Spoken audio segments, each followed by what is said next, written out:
everyone. Welcome to the She's a 10 times 5 show.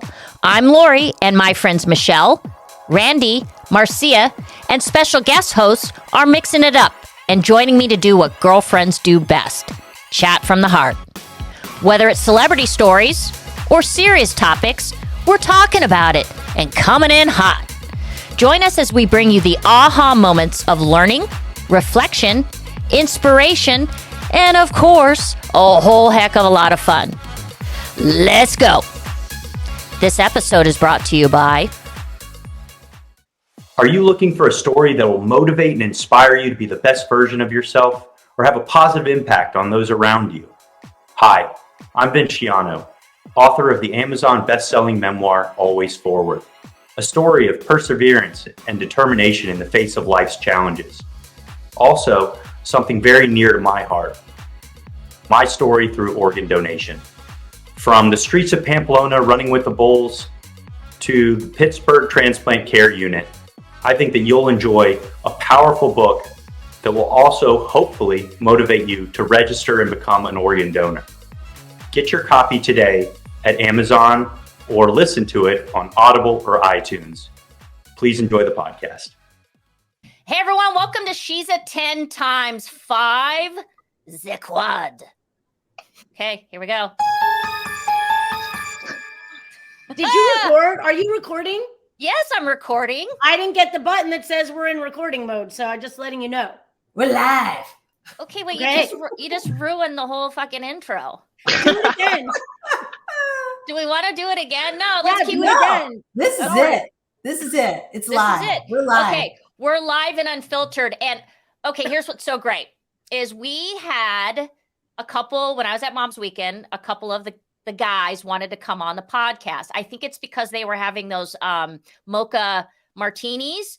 But anyway, so we brought 2 TCU kids to the table, one of which was my son and his buddy. And everyone loved the episode. So what we decided to do is have a recurring piece with a college-age guest. And that's this week. And here's what's awesome. So there's 2 people in my life I call Bear Cub. One is my son, Shawnee Bear, and the other is our guest today, Aiden, the Bear Cub. Welcome, Thank you Aiden. for having me. Yeah. And guess what's also ironic is Aiden is going to be joining the crew at TCU next fall. Congratulations. Go Frogs. You're going to love it. You're going to love it. All right. We've been hitting it, ladies, pretty hard and heavy the past couple weeks. And this week, we're going to really lighten it up. 1, to go easy on Aiden, and 2, just to give ourselves a break. So we came up with some fun topics. All right. So we've got Aiden. We've got Michelle from Tampa. We got Randy Crawdaddy Crawford and Low Jabs. And we're going to go. All right. You guys ready? Ready. Do it. Okay. I'm going to start with you, Michelle, because I thought this was kind of a really interesting thing. Okay. It's an open-ended question, and we all have prepared our responses. I wish I knew then what I know now. Let's go. Okay. So mine is, I don't know if this is too like woojoo. We always say woojoo. Oh, God. I know, but you're asking me something about if I knew then. And mine would be that I wish I knew when I was younger that how much I would learn from my mistakes and my failures, because I didn't understand that when I was young. Everything was a crisis. Everything was such a bigger deal than it was. But, as you get older, you realize how much you learn from those. I think you learn more from your mistakes and your failures than you do from everything else. So that's mine. Okay. That's a great one. Okay. I'm going to flop it over to our future frog. All right, Aiden. What All right. say you, my friend? So when you sent me this prompt, I thought, and a quote came to me, and it was, "In the end, everything will be okay. And if everything is not okay, then it is not the end." And what I mean by that is it's very hard to incorporate this into everyday life, but every time a big problem happens, you think it's the end of the world, but then 6 months in the future, you're fine and you're kicking ass. Yeah.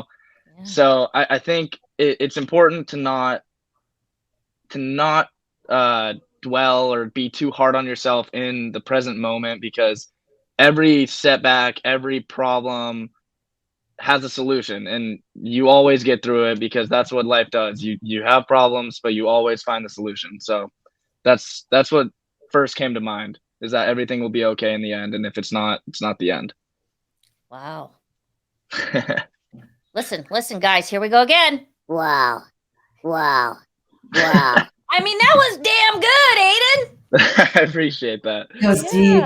Loved Yeah, it. it was deep. Okay, that's a really good one. And I think you're so true in that, is that sometimes, especially as we're younger, we don't have as much road behind us. I think that we can get completely overwhelmed and feel we're drowning in a present situation when it's all going to be okay, right? So, all right, Crawdaddy. Aiden, I love your response. I'm so like, that was deep. You know, Lori's like, we're keeping it light, and like, you came in hot. I'm not gonna lie. I love it.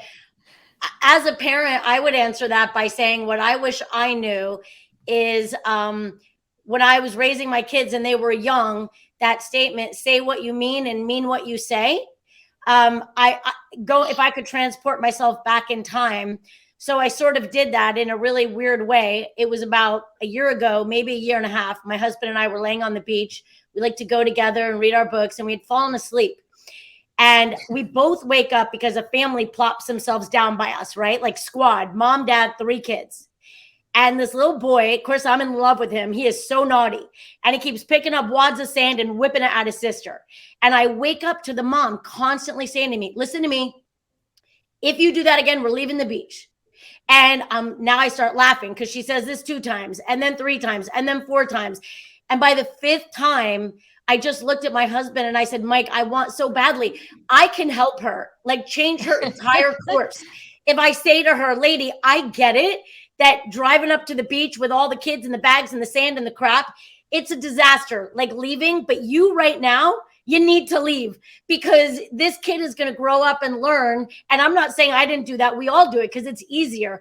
But had I known that, you know, say what you mean and mean what you say, you would have kids that knew that there were actually consequences when you made threats. And I know that my kids grew up like, you're a comedian. Yeah. I mean, Aiden, you know, I've watched you grow up. You know, Yeah. how many times did we struggle with that as parents, like you and Shawnee Bear in the Little League fields, where, you know, we'd say, okay, we're going to sit your ass down if you do that again. And next inning. So, right. Right. Yeah. Yeah, it's hard. Follow through is very, very hard, I think. Yeah. Okay, I got one for you guys, and I thought a lot about this, and so I've been flying solo for the past week and a half, so I have a lot of Zen time to myself. So my thing is this, and I want you guys to weigh in on this. Second chances are gold. We're all human. We all make mistakes. I think we all deserve a right at a second chance. And when you get that, you damn well better use it the right way, because I'm going a hard no, Randy. A hard no on 3rd, 4th, and 5th chances. I don't think you give them. I don't think you should be allowed to ask for them. I think that if you are in a situation where you're asking for a 3rd, 4th, or 5th chance, highly likely there is a fracture in a situation, a relationship, a love interest that needs to be addressed, or you're just not being fucking honest with yourself. What say thee? I think this really resonates with me personally, because, you know, going to community college, you on the day of graduation, seeing all my buddies, seeing Craw, going to UW, seeing all my boys just going to a really nice school, and me sort of thinking like, wow, why didn't I try as hard, you know? It really resonated with me that day that I need to, this is my second chance. It's community college. This is my second chance. And so I realized that day on graduation, and I did not let myself fail. And now I'm going to TCU, and I'm forever thankful for the process and just being able to look at myself in the mirror and be like, you got to put more effort in. You know, it was a really, I do think some kids need that, and it was extremely helpful for me. Yeah. Randy, what do you think? Because I think, as we get older, we get much better at creating boundaries. And I think we're not so good at it when we're younger. And I think we don't acknowledge that there are issues with, and I'm gonna go with relationships, friendships, relationships with our parents, maybe, or family, maybe even someone that is a partner. I do think that if we continue to give more and more chances, we're in denial of something that's bigger that we're not addressing. I mean, I would answer that by saying that I go back to this all the time, that I think I was taught growing up to have, you have to pass the red face test before you go to bed. Look in the mirror and have you been a good person today? And can you pass the red face test and go to bed? And so, I feel like today, personal responsibility, nobody wants to take personal responsibility. Nobody really wants to look in the mirror, and nobody wants to, it's not that we're all walking around in denial. I wouldn't say that, but I think it's easier to not really look in the mirror and kind of take accountability for where you're at and where you really want to be. And so I'm coming in with I'm in agreement with you on after a second chance. I was just talking about this with a client where we have friends that we could put into two categories: warm categories and cold categories. And your warm category friends are the people that you call, that you want to do things with, that make you feel warm and fuzzy, and they really make you feel good. The cold category friends are the people that they just suck the life from you. They suck the energy from you. And so she said to me, so are you saying drop the cold friends? And I said, nope, I'm not saying that, but I'm saying take a hard look at the people in the cold category. And if you can't find ways to bring a cold into a warm, then maybe that is not the right type of friendship for you. And, it's not fun doing that, but, I just have to quickly reference this Harvard study that they have studied people since 1983, several decades, on happiness. And the number one thing that it comes down to is having good, warm relationships with people. And it was just such a fascinating study to me. So in other words, that's really what helps us live a long and healthy life. So finding those friends and then cultivating those friendships. Yeah. Michelle, let's take this from a worker standpoint, because this might be a good takeaway for Aiden. I mean, when you have employees or you're an employee, if you have to give someone a third chance at the same thing, isn't that a warning flag? I mean, absolutely. I mean, I've always, my philosophy is in leadership roles was always coach up or coach out. So, yeah. And as I said earlier, it's same context, like you make mistakes and you learn from them. That's what you're supposed to do. But if somebody is continuously repeating the same mistakes, it's time to go. I mean, it's that, you do the verbal, you do the written warning, but I mean, essentially, if you're going to continue to follow that pattern, it's not the right fit. But Randy, I was going to say, in what you said about the friendship, I just watched the interview with Oprah and Michelle Obama, and she was talking about slow ghosting.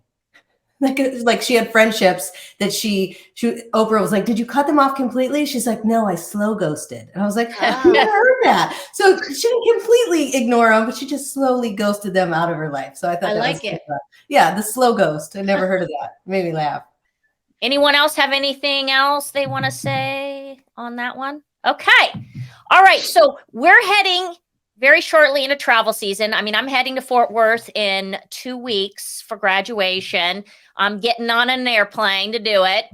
And so we've talked about this before, but I thought it would be fun to chop it up again. And that is airport and plane etiquette.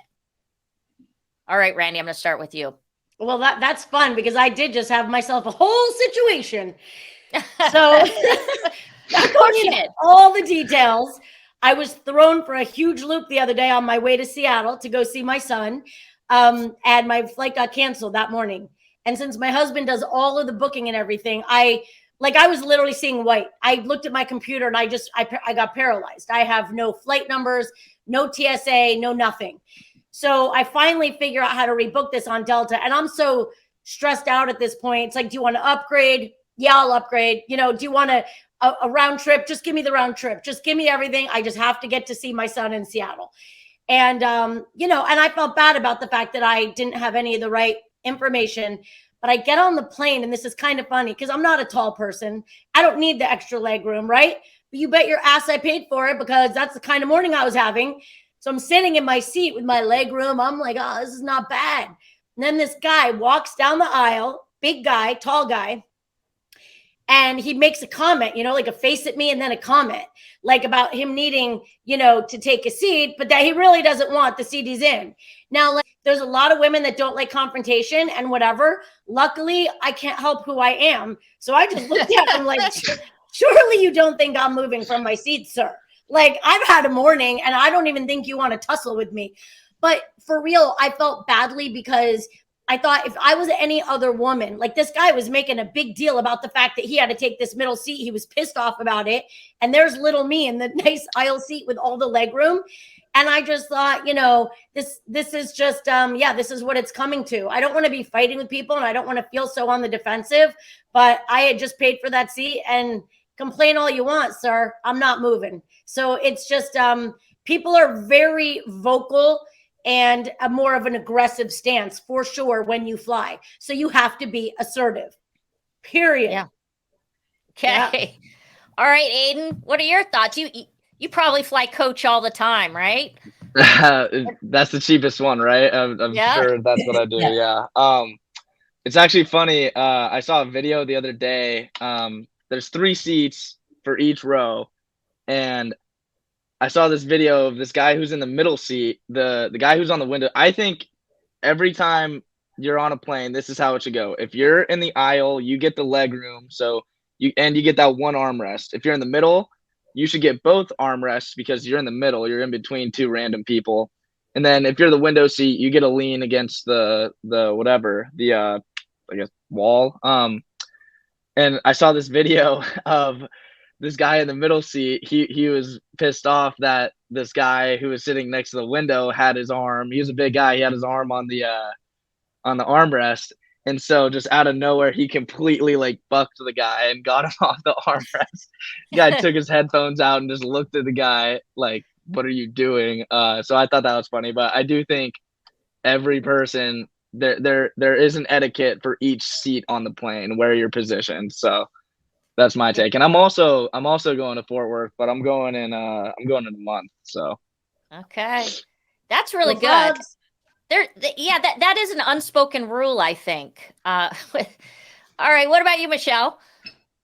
Listen, I just simply, I'm going to start off by saying people are gross. Okay, they are gross. I have traveled so much. I used to travel for, professionally every week for like 48 weeks out of the year. I travel a lot for sports and different things with the kids. People are so rude and so disgusting. Like as soon as the plane lands, they got their seatbelt off and they're running past. I'm like, do we not know etiquette? Like it's row by row, people. They don't care. I've seen some really nasty things. And people that are just rude. I saw one not too long ago that, did you see this was on the news? The baby was crying and the guy like flips out. And I'm like, what would you like her to do? What is she going to do? The baby's crying. The grossest thing I've seen, because I've seen a lot of gross things, but the grossest thing I saw was a mother making sandwiches on the tray table. No napkin down, no plate. Homegirl came out with a loaf of bread, some lunch meat, was making up sandwiches, passing them up. I was like, what are you doing? You know the level of germs and bacteria that are on this tray table, but didn't care. Eating the tuna sandwich, next to you, like the onions and the whole nine. It's just, there's no etiquette. Nobody cares. They just are in their own lane and they're like, I don't really care what you think. So people are. Yeah.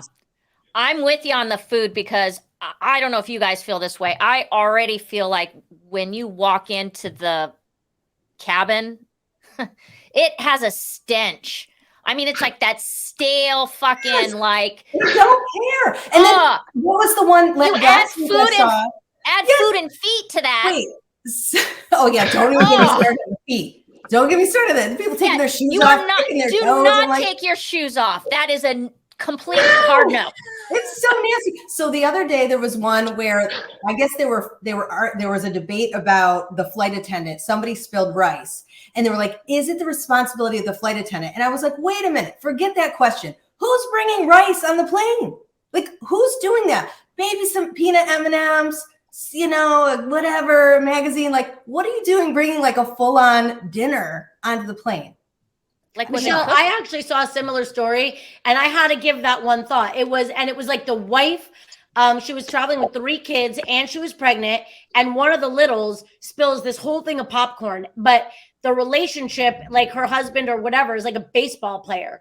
So this goes like viral, right? Because the baseball player is like, I cannot believe the treatment of my wife. So all this popcorn spills and the stewardess walks by and says, and hands her like a bag and says, you need to clean this whole thing up. And I actually, normally I'm a hard yes, hard no. I had to take a beat because I'm like, wait. What do I think? You know what I mean? Who's in the right? Like, this woman is traveling with all these kids and she's pregnant. And I'm sorry, but I work in retail on weekends. Technically speaking, stewardess, it is your job to clean up the plane. That lady, I mean, I do expect people, to have some level of couth, but this lady was traveling with a couple of kids and all the popcorn spills. Come on already. Like, give her a bit of slack, in my opinion. I totally get that, Randy. I think I always try to see both sides. Like, maybe it was his delivery of how he said it. Maybe he was like, well, yeah, clean this up. Like, instead of saying like, hey, let me help you, or like, oh, I'm so sorry, I've got the kids. Do you mind helping me? It's like, we've lost this whole, we can go on to that whole thing. We've lost common courtesy. Totally. And so that's where I think I would have to think that that's where there was a disconnect. It was probably somebody being a little curt or saying something where she was like, excuse me. But and then the way the baseball player posted it, right? Like, can you believe that my wife would be treated this way? So then you're rubbed wrong by that guy because you're like, slow your roll. Oh my God. Well, okay. So I don't mean to get really gross, but we mentioned food and there's some things that just should not be sold at an airport. Like hummus, boiled eggs, etc. Sandwich, disgusting. You should not be allowed to bring any of that shit in an airplane. Okay. You should never, ever take off your shoes. I don't care if you have socks on. No, never. I get if you have an international flight, things happen, but no, I don't want to. You don't need to, like, let's talk about the people that bring in reading material and they head to the bathroom and so gross. That's it. They're gross. You should not be allowed to drop a deuce in one of those little, like, pinch it. I don't know. Baby turtle. But I don't know. But that is, I just think there's so many offensive things that also happen. I mean, when I go into those bathrooms, I am vagging. That's, when you gag and a little vomit comes out. I will go all day and not drink anything just so I do not have to get up on the plane. Like, I laugh when people come in with a big 32 ounces. They're like slurping it out. I'm like, nah, you're going to have to go to the bathroom in like 5 minutes. And they do. Sure enough, there's like a line. I'm like, ugh. Okay. So a lot of orientations are happening right now. I know, Aiden, you're heading off with your pops for one at TCU soon and getting ready to get the move onto the college scene. And sometimes this is the first rodeo for a lot of parents. So I thought it'd be really great if we kind of went around the horn. And I know, Michelle, you don't have a college kid yet. I've done 2 drop-offs though. But you've done, exactly what your auntie. I'm Auntie Shelley. And you've been to college. So what? Oh, God. What the world? What was that? Yes. I didn't even know the dogs were in the studio. I just, That's okay. awesome. Oh, God. Look how red I am. That scared me. Okay. What are the hard yeses and hard nos? This episode's a mess, Randy. I know. I knew he was going to come back to me messing up the opening. I knew it. All good. Okay. All right. So we're going to start with you, Randy. I know you got a good one because we talked about it yesterday. Well, I would love to chime in on this because there is a Facebook group that consists of, I don't know, something like 80,000 moms. I'm not going to name them, but it's a place where moms come on and they just they lay bare the things that are going on with their kids at college. And they love to get the advice of all these other moms. And you know, and I understand it. I completely understand when our kids leave the nest, how stressful it is.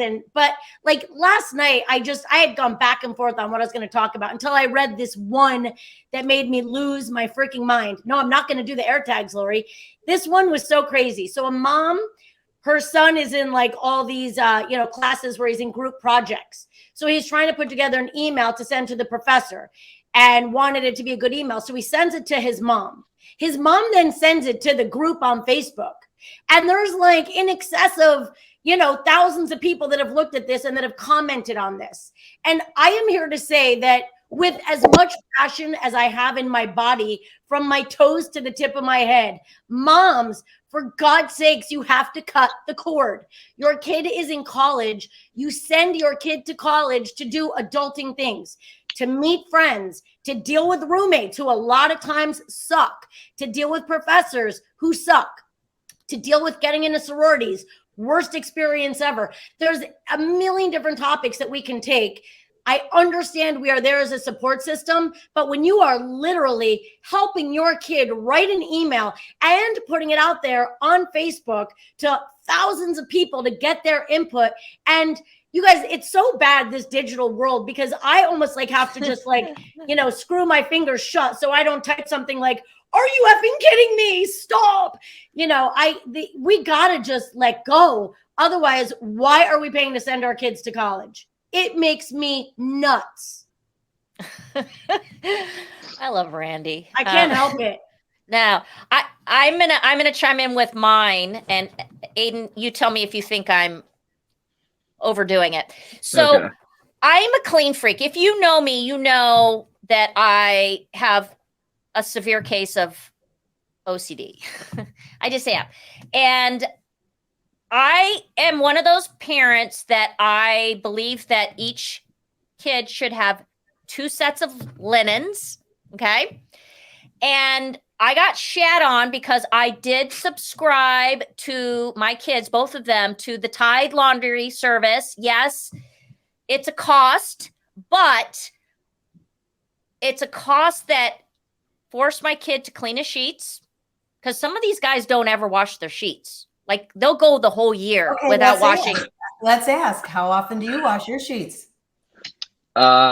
I usually watch. Well, it depends, but Hey, we have a lot of girls that watch this. You better watch what you're saying. every day, Every night. day? Oh. Every night. Every day. Febreze.